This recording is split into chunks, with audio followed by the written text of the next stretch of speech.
कर रहा हूँ। तो अनंत चतुर्दशी 6 तारीख को है, उदिता में है, सुबह 3:15 बजे तिथि आरंभ हो रही है और ये तिथि रात्रि को यानी 7 तारीख को भोर तक 1:45 बजे तक है, लगभग 1:45 बजे तक ये पूरे दिन अनंत चतुर्दशी है।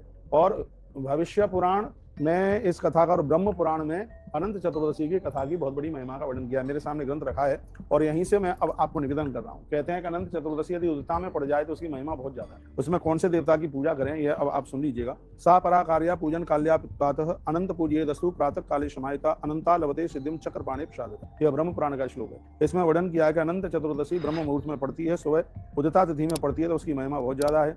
वह दिन सूर्योदया पित्वे पूर्णा युक्त परि ब्रह्मा भाद्रे सते चतुर्दशिया अनंतम पूज्य शुद्धि। भाद्रपद के शुक्ल पक्ष में अनंत चतुर्दशी पर पूजन होता है। शुक्लापि भाद्रपदस्था अनंताख्याम चतुर्दशी, इसमें अनंत भगवान की पूजा होती है। उदय व्यापनी ग्राह्यम घटके वापी या भवित, कहते हैं कि ये उदया में थोड़ी भी है तो भी इसकी महिमा बहुत ज्यादा है अपने आप में, लेकिन ये तो पूरे दिन भर पड़ रही है। क्या करना है इसमें?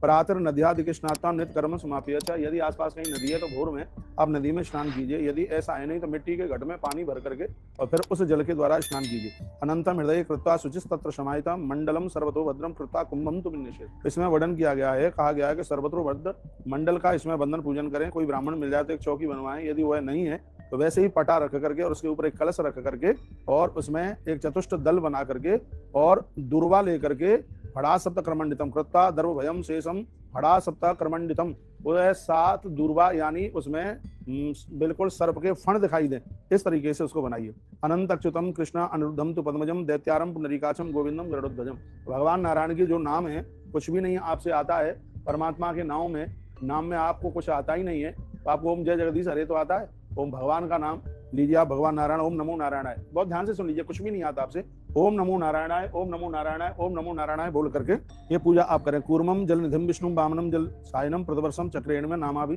इसमें वर्णन किया गया कि यह पूजा प्रत्येक वर्ष होती है और इस पूजा की बहुत बड़ी महिमा है। क्या इस पूजा से प्राप्त होता है? अनंत चतुर्दशी की पूजा करके ये आज की इस वीडियो में आप यह पूरा का पूरा आप सुनेंगे, समझेंगे। इसमें वर्णन किया गया है, कहा गया कि एक डोरा ले, हमारे शब्दों में उसको धागा कहते हैं, जिसका रंग पीला हो और लाल हो, इस रंग का, और उसमें 14 गांठ लगाई जाती है। अनंत भगवान का स्मरण करें, ओम नमो नारायणाय मंत्र 14 बार बोलिए और उसमें 14 गांठ लगाइए। मेरे सामने तो ग्रंथ रखा है इसलिए मेरी बात को कोई काट नहीं पाएगा। 14 गांठ उसमें लगाएं और उसको पूजा में रख लें। शेषम सप्तम फड़ा युक्तम कोल पन्नगामियम अनंत से अनर्थम त्वाम भक्त्या मामियम।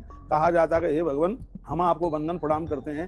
पूजा जिसमें गंगा जी का, यमुना जी का आह्वान करते हुए और मानसिक भाव से आप पूजन कर लीजिएगा। यदि आपके सामने भगवान विष्णु रखे हैं तो इसमें वर्णन है कि फिर आप पंचामृत से भगवान को स्नान कराइएगा। आरती में कर्पूर समायुक्तम गंधम दधिम चमकता, इसमें कपूर आरती की बहुत बड़ी इसमें महिमा है।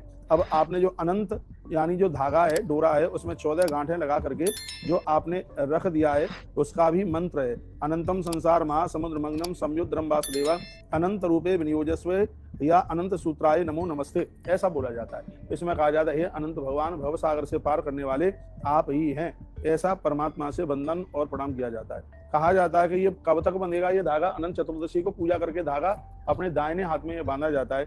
कब तक बांधा जाता है? कहा कि जब तक दूसरी अनंत चतुर्दशी नहीं आ जाए तब तक इसको अपने दाहिने हाथ में बांधे रहिए। लिखा है जीर्ण दोर ममुदेवम विसर्जम तो आज्ञा।